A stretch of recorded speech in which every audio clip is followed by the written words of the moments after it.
Greetings and bienvenue, Midnight Crew. Thank you for returning to this broadcast, and welcome to new viewers joining us for the first time.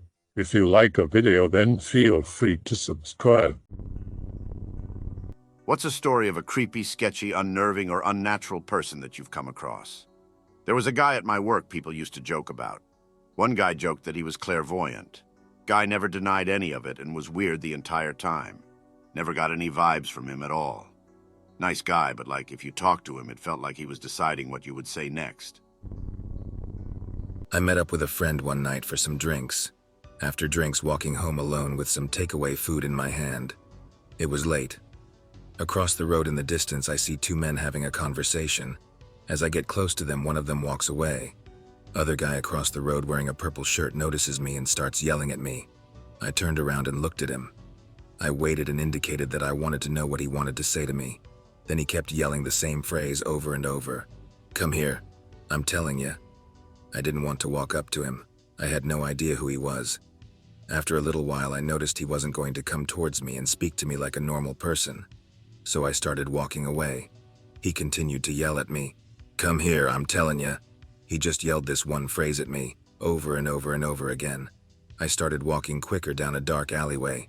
He starts walking towards me, continuing to yell the same phrase. "Come here, I'm telling you."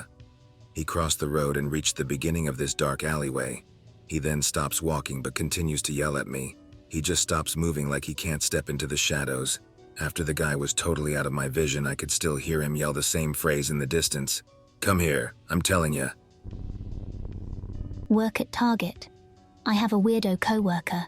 Looks like a busted Mo Howard. Guy spends his breaks circling around toy aisles, practically doing figure eights. Will occasionally pick something up to look at it, then proceed to walk around aimlessly. Never eats or relaxes on his breaks, just constant walking. It's Halloween 2015. Pumpkin decorating contest for each department. Weirdo comes in on a day off to decorate his department's pumpkin. Paints black splotches and a frowny face. Has a Ziploc bag filled with dead mealworms and crickets. Meticulously glues each and every bug around the top of the pumpkin. Sticks a black crow feather on it as the finishing touch. Jesus Christ, what are you doing? .png. Everyone creeped out and limited their talks with him. Weirdo is now maggot pumpkin guy. Back in middle school, I had this friend who was pasty and sickly looking. He spoke with a whispery voice and had a very meek personality. Mind you, I live in a tropical country, and we went to school in the morning, so how the hell he was able to look pale whilst being exposed to cancer-inducing levels of UV rays on a daily basis is beyond me. He never seemed like a bad guy to me, but there was an air to him that made it clear he probably had a bad domestic life, and I couldn't help but feel an odd sense of pity whenever I saw him, which sort of added to his creepiness in a weird way. Wherever that guy is, I hope he's doing better now. It's strange, but while I was at university, when I'd came home late at night once or twice, I saw this individual on the bus ride home or on the street. Totally normal-looking dude. About shorter than average, had a backpack and normal clothes. The only strange thing was he had his face covered just like your pic, OP. I had no idea why, and to me it was super creepy. I can't explain why either, and it didn't feel like it was some kind of fashion statement or anything either. I remember him bumping into things, not being able to walk properly, so the face covering was definitely obscuring his vision and impairing him. What could he have been hiding under that cloth that was worth covering in that manner? Anyone experienced anything similar? To this day, one of the strangest people I came across. Last year, I took a trip from Los Angeles to Idaho and decided to drive by myself. I was going up for my mum's birthday, and I really hate flying. Plus, it was a good excuse to check out the extraterrestrial highway, and I'd be driving past Area 51. Seemed like a really fun idea, and it was for the most part. There was a really sketchy part of the journey, though. I was driving from Rachel, Nevada through the middle of nowhere, like absolutely nothing around me for miles and miles and miles. All of a sudden, my car starts making a horrible noise. Terrified I'm about to be stranded in the desert, I pull over. Now, if you've ever been through the area, you know you find all kinds of abandoned houses and properties all along these highways, so the place I pulled over was facing this abandoned property, farmhouse-looking thing. I'm opening my hood and trying to figure out what's going on, and I realize how truly alone I am. I might as well be on the moon, and here I am with a possible broken car not too far away from a Blair Witch-looking situation. I hear motorcycles from behind me, and I get really hopeful that I might get some help. But as I turn around, I realize that it's probably a biker gang or something. That's not good. They pulled up in front of me and they seemed like not so sketchy people at first, but there was this main person that did most of the talking. It was a sun-dried desert man with tribal tattoos on his bald head and face wearing a kilt. Really terrifying. They proceeded to tell me that the plastic cover underneath my car was flopping around, so luckily it was an easy fix and my car would survive, but for now I had to figure this situation out. The tattooed man offers to have his buddies fix up my car while we hang out at this abandoned property. I've never heard a sketchier offer in my life, and I start sweating. Survival mode started kicking in, and it felt like a hills have eyes situation. I couldn't think straight. There was no way I could run to my car in time, and there was no way I could fight them. No fight or flight, so I started asking them anything that came to mind. I started saying really common names, hoping one would stick. So, do you know Jeffery from that little house in Rachel? Things like that. Luckily, one of the names stuck, and I went with it and told them that I was visiting him from California and that I was family. Thank God they bought it. That Jeffery guy must be pretty cool, because the sketchiness immediately went away after that.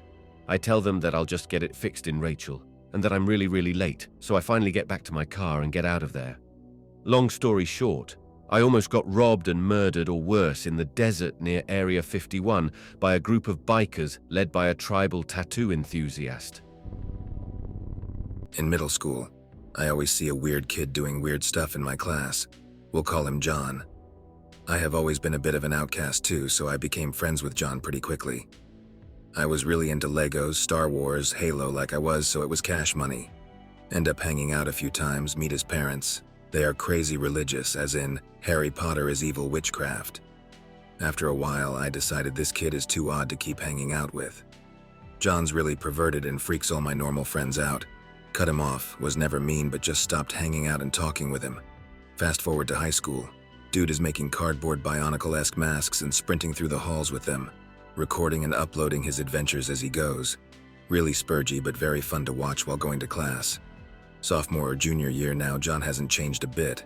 Due to his mannerisms, no one really wants John around. He eats in the bathrooms and at this point is just the school weirdo. Then one day, suspense music. Friends all run up to me at lunch. "Anon, did you hear what John did?" Nope.pdf. John had taken his safety scissors in class and started trying to cut his lips open like Jeff the Killer. Didn't do a great job, but certainly hurt himself. A picture of it flew around the school before getting arrested. Was just laughing maniacally until he was removed. Don't know where he went, likely a ward for some time. School admins later find a mini manifesto and hit list. Turns out John had a big plan that involved killing quite a few students, starting with the principal. Several of my friends were on that list. I saw him 2 years later at college orientation. He still recognizes me. 2020 would have been his college grad year if he was on track. He was always a legitimately smart guy, so I hope he can use his degree well. Don't want anything to do with a guy that allegedly wanted some of my good friends dead, though. My middle school friend, Bruno. Good old Bruno. See, Bruno used to be what most here would call a Chad. Girls liked him. He'd invite the whole classroom to his B-day parties, and everyone would show up, good with sports, etc. But sometime around 4th grade, something happened to him. Apparently his parents got divorced over the summer. Real messy. But somehow, despite how messy it got, they spent only about a month divorced. At some point they did some sort of trip, all three of them, and his parents got back together. But Bruno changed. He started walking hunched over. He became super socially awkward. But most noticeable, he became paranoid. Extremely paranoid. He'd always be talking about conspiracies, hidden messages in music, satanic hidden messages in album covers. One time he refused to eat with us at a local burger joint because he was convinced a stain on the ceiling was caused by a dead body on the roof. But the mess came at the sleepover. Me and some friends decided to sleep over at my house. Nothing crazy. We'd set up a tent and some sleeping bags in my backyard and spend the night there. But as soon as he found out we'd sleep outside, Bruno immediately refused. When we asked why, he said, "X is going to kill us if we sleep there." Can't remember the name of the thing he said, but he was sure it'd kill us. I think we tried to convince him that there was no such thing. And even if there was, by the time it got to our backyard, someone would have definitely noticed. At some point, we decided to leave him be and played ego until we fell asleep. At around 3 a.m., I get up to pee and notice Bruno is not inside the tent. I get a flashlight and go outside. Now, the backyard was such that, to get to the front door, you had to go around the house. I go around, and what do I see? But Bruno, wearing nothing but his tighty-whities and his black shoes he always wore, waddling like a duck while spanking himself, singing More Than a Woman. I promptly ask him what the hell is he doing. He screams louder than I've heard anyone scream with this banshee scream, and books it towards the front door, slamming the door and begging to be let in.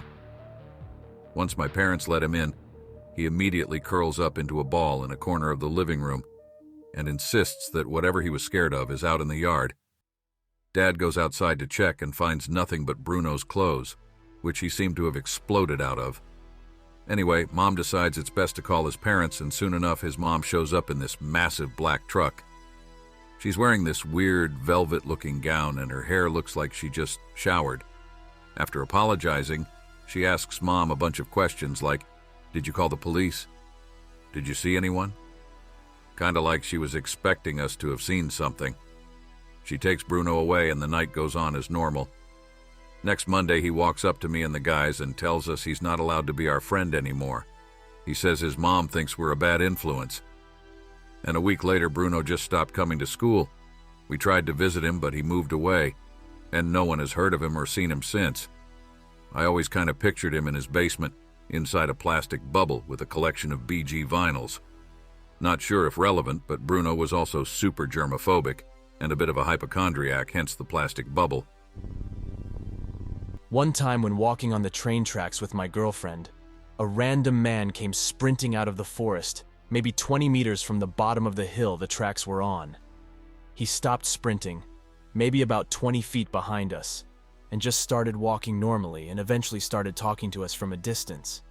This was super weird as we were about a mile from any building or road at this point, so he was just in the woods alone doing whatever.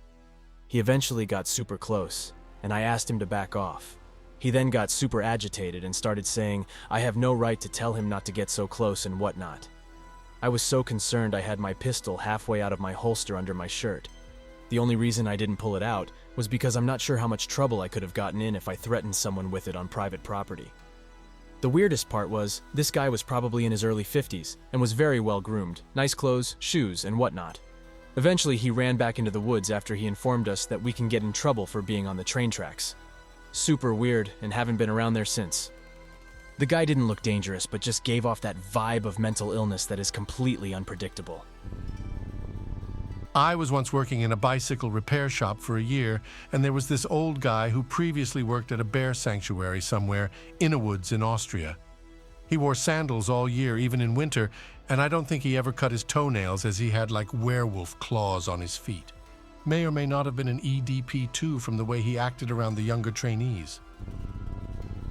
I work as a bouncer, and would always see this guy trying to get into the club. He was pretty tall and had hair like Keanu Reeves in John Wick. The creepy thing about him was that he would always stand very straight and have a wide smile on his face at all times. It really freaked me out because it was unmoving. He would just keep smiling all the time, non-stop. He would walk around smiling at nothing. I remember one time I was working and my coworker let him in upstairs. The door to the club leads up to 2 flights of stairs. Really stupid idea, by the way. From the bottom of the stairs you can only see their legs and torso. Like something out of a horror film, I peered up the stairs and there he was, just standing there smiling. He spent a good few minutes just standing there totally still, before I removed him from the venue and told him he wasn't allowed in anymore. Very creepy. I used to see him occasionally, walking around at night with a big smile on his face. I was driving through a desert to attend a funeral, and we stopped at a gas station at a fairly busy crossroad. It was busy because it was the only crossroads to get to several different states, and I had been there many times before. I went to get a monster, and this old raggedy guy with a large cane, it was taller than him, Started rambling about how he wrote a really great book and someone stole it from him and he travels around a lot. I was genuinely interested in this book, but one of my friends made a douchey comment and the guy got really pissed, so we got our stuff and left. The whole thing left me with a really weird feeling until I read about St. Christopher. Never found out what book he was talking about or if St. Christopher wrote a book, but I really think it was him or his manifestation. There's this old guy who walks around my town carrying a glass bottle of water. He wears this distinctive bucket hat all the time. I've never seen him without it. Apparently, he's some rich old guy who made his money being a real estate developer or something. He walks around and mumbles nonsense like he's lost his mind. He even stays out super late just wandering the streets. Screw it, I'll tell my story. Introduced to this odd tall guy, let's call him Jeff. Jeff is really into Rocket League, smoking pot, and underground rap music. Lives with his rich parents. He warms up to me after we hang out a few times. He's a little odd, but not a bad guy. My friend and I hang out with him a decent amount. He always wants to be alone when we're doing something, though. For example, when we'd be playing basketball, he'd be sitting by a tree nearby and day drinking to the point of vomiting. When we would go out clubbing with a group of friends, we would be off trying to get laid while he'd stand in the corner of a bar and drink. Tried to introduce him to girls I'd be talking to at the bar, but they'd get a weirded out vibe and leave. Over time, find out that he is emotionally abusive towards his pushover parents, demanding money for alcohol and for them to drive him anywhere he wants to go when he's messed up. In time, find out that in addition to drinking a lot and smoking pot, that he is open to most drugs and smokes salvia and synthetic cannabinoids regularly. Also find out in time that his parents once had him institutionalized for schizophrenia and other things. He still seems harmless though. Screwed up certainly, but harmless. After about a month, Jeff starts dating this 18-year-old, he was 23, who lives about 40 minutes away from us. Around this time, Jeff starts to believe he is some spectacular artist and makes an Instagram account to show off his art. In reality, they are just weird schizo drawings that resemble a child's drawings. Starts telling me about how there is some evil shadow cabal trying to keep him and his art down and prevent him from saving the world with art. What the hell are you smoking, Tiff? Salvia, apparently. After about a week of dating, starts to post on his art account about how he loves this girl and how she's the one and some goddess. This guy is really simping. Eventually starts to make other art accounts on Instagram with similar drawings. Ask him why he's doing this, as he's merely dividing his social media attention between these accounts, rather than concentrating it on his main account. Even if I don't like his art, I'm trying to be supportive. What are you talking about, man? I'm not making those accounts. He's obviously made these accounts. I even see him posting on one of them from his phone. Started to question his sanity at this point, but then again, he still seemed harmless. Eventually, Jeff goes to some concert with his barely legal GF. I'm at home reading before bed when I get a call from him. It's about midnight. Hey, Jeff, what? Dude, I screwed up. Really, really bad. Oh, Christ, here we go. Immediately think that he's killed her or something. Tell him to calm down and ask him what happened. I was with, insert GF's name here, at the concert, and midway through the set we went out the bar for a smoke. Turns out he had brought a joint he rolled filled with a bunch of salvia and synthetic pot and smoked it. Didn't even share it with her, the greedy bastard. Tells me he started having delusions and was telling her about how much he loves her as goddess and the shadow cabal that was plotting to keep him down and keep them apart. Words every ditzy high school senior wants to hear. Understandably, she starts freaking out and asks him to calm down. He doesn't calm down, just starts panicking and hyperventilating and looking all around. She continues to try and calm him down. Apparently, after she puts her hand on his shoulder, he looks straight at her and screams in horror at the top of his lungs, telling her to get away. Obviously, she's freaked out by this point and leaves him there. He somehow manages to get on the subway heading home despite panicking from his salvia-induced paranoia. Calls me on his walk from the subway station to his parents' house. Don't know what to say. Well, man, I'm guessing you probably shouldn't do salvia anymore. Yeah, man, you're right. I'm never going to smoke that again. Ever.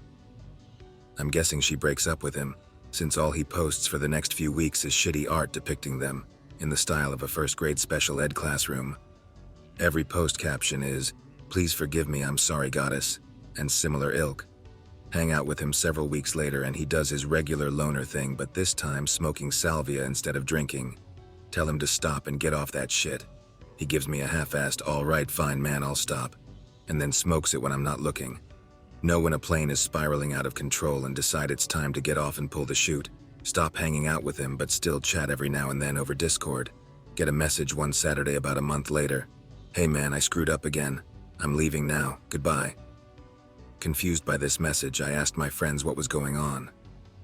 The night before, my friend that introduced us, another friend, and some fat, always political guy I dislike all went to hang out with him and party, that is, drink and smoke pot, with Jeff at his parents' big-ass house. My friend later tells me that the whole time that Jeff was acting unhinged the whole night and yelling at his parents, telling them how much he hates them and accusing them of gaslighting him. This friend and my other friend eventually leaves. The hedonist, surprise, surprise, and drinks himself into a coma, passes out on Jeff's bedroom, the basement floor. Friend tells me that he had been wanting to smoke salvia all night, but waited till the two left and Fatty passed out, I guess. Smokes salvia, immediately begins another schizophrenic episode, tells the comatose Fatty to leave, and accuses him of being an agent of the Shadow Cabal. His parents supposedly heard him screaming at the top of his lungs in the basement. Walked downstairs to see a horrifying scene. Jeff must have picked up a half-empty 60 ounces bottle of Absolute they had been drinking all night and started smashing Fatty in the head with it. Bottle eventually shatters. Fatty's head and his hand are now all cut up. He is still screaming and kicking the gelatinous body now bleeding on his parents' carpet. Glass, vodka, and blood everywhere. Parents somehow manage to restrain him and call an ambulance for Fatty. He's screaming the whole time. Somehow Fatty comes out of this completely fine, despite the fact that he got clobbered in the head several times and could have been dead. Fatty decides not to press charges. Idiot. After I received that message, Jeff and his parents must have sold their house and moved elsewhere because next time I drive past it I see a sold real estate sign. Never see or hear from Jeff again. All his art Instagram pages have been shut down. Well, that's the end of my story. Nothing paranormal, but I hope I've managed to dissuade you from hanging out with schizophrenic salvia addicts. Be around 11 or 12, grocery shopping with my mum. At some point I kind of wander off, end up in a dead-end aisle. There's some dude in front of me. Really tall. I was a pretty short kid, but this guy was probably around 195 to 200 centimeters. That's around 6'6" for burgers. He says nothing, and I just stare at him. At this point, I'm getting spooked already. After looking at each other for like 10 seconds, he just puts his hand on my head and strokes my hair while applying a lot of force to my head. While he's doing this, he smiles the widest, disgusting grin I've ever seen someone smile. I get that dreadful feeling when you see something extremely frightening and your heart just feels like it's dropping. At this point, I see my mum from the other end of the store. We're positioned so that she can see me, but not the guy. She calls out to me. He removes his hand and I run to my mum. For some reason, I don't tell her anything. We get to the checkout and the guy is nowhere to be seen. Probably just some sleazy Minecraft YouTuber, but sometimes it scares me to think what would have happened had my mum not been there at the right moment. I remember the feeling of the guy's hand on my head. He was pushing hard on it, like trying to get me to kneel or something. 2010. Be me. 20 and very dumb and living in a big city for the first time. Wanted to get drunk, didn't have friends yet. Still kinda don't. Heard some rumors at college about this one rundown bar that didn't card. Go there. Huge bouncer with face tattoo, no hair, like 3 neck rolls. ID? Great. I showed him and he told me to GTFO, not old enough. Aw man, I got all dressed up for nothing. Walked back across the street to the bus stop, smoked cig, and waited. Hey! Hey! Are you talking to me, huh? They were, 2 ladies. One blonde pixie cut, red dress, the other one long dark hair, pink dress, both super hot. We saw you get turned away at the door. They're really giggly. In retrospect, I would have remembered 2 sexy women in line ahead of me for sure, right? I didn't remember seeing them, but hey, who cares? It's 2 sexy girls. They tell me it's stupid in there anyway. They'll get me booze and show me around the city since I told them I just moved here. OK.jpg. We go to a liquor store, hop on the train. I get plastered as we hop on and off trains to see various things around the city. They stop at liquor stores as I finish off pint after pint, paying for everything. At one stop, a giant white guy with weird curly hair got off the same stop right after us. Got drunker, but got on the next train heading in a different direction. Noticed the same weird curly hair sitting a few seats behind us. Tried to point it out to the girls, but they tee-heated away. It was a really good time. They showed me monuments and classic buildings and stuff I'd only seen in pictures before then. But I was also super confused and disoriented from all the train hopping. Wasn't sure where we were anymore. We get off the train. The blonde girl says, "This is our last stop," and they both giggle. Looked around, not in the city anymore. In a suburb now, look at the train map at the stop and realize how far away I really am from home. Big guy with shoulder-length black hair gets off behind us and walked ahead straight down the street. "Come on, come back to our place with us." And they started walking down that same street. They're being pushy and weird. Start to sober up because of red flags. I don't even know their names, actually. Just got me so drunk and I don't know where I am now. I'm gonna get a ride home, actually. But when I reached for it, my phone and wallet were both gone. "You probably left them on a train, Anon. You're so drunk.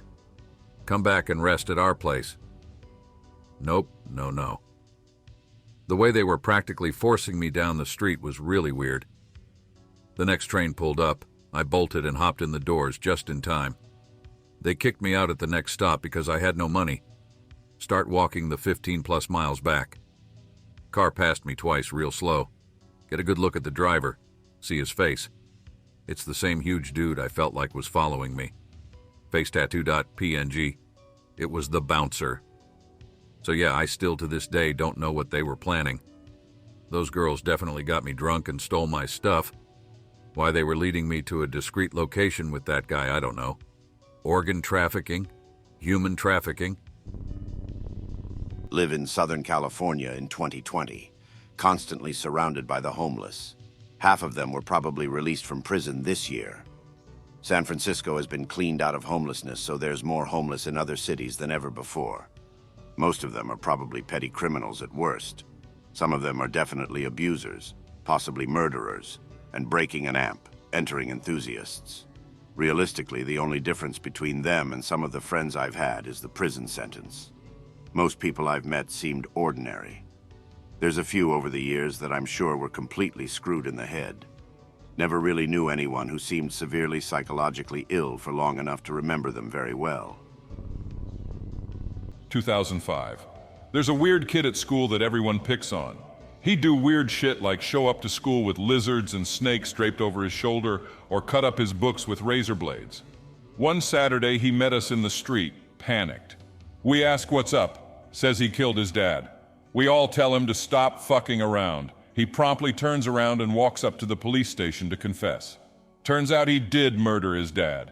We find out his dad was a violent drunk that beat him up every single weekend.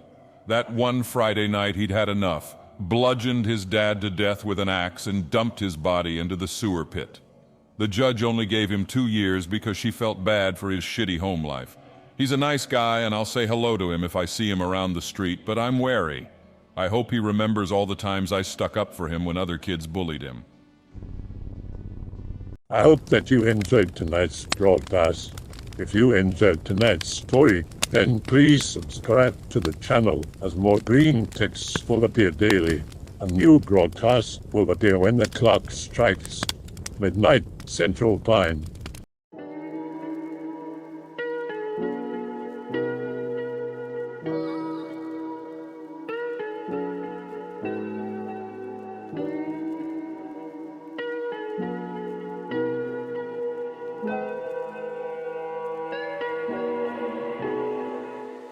Remember to check out the Odyssey page in the description for a second archive of the channel's videos. There's also a Rumble archive as a backup.